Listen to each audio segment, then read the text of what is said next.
Niku, apa kan? Nyamilin ang mama, kalapa-lapa. Hei, Han. Ya apa sih kon ndang kamu iku? Aku iki wis pegel kerja. Kon dadi bojo muring-muring tok tok omah muring-muring tok. Moring-moring jarimu, aku kayak isu mulai kerja. Bila kon HP anak mama tok. Siapa nek kene cerayae? Walah, ngono tak karepmu. Ya wis, oke, aku gak pegel karo raimu.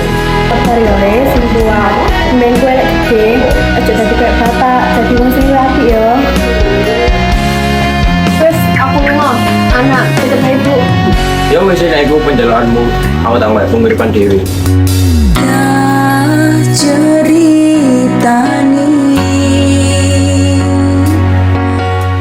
Cerita sing paling larani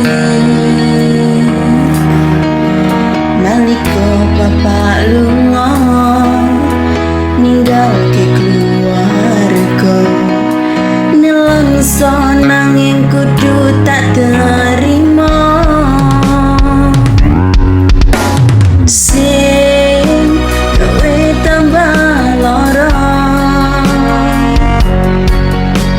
wong tuwa ana kaya ra ono kasih sayang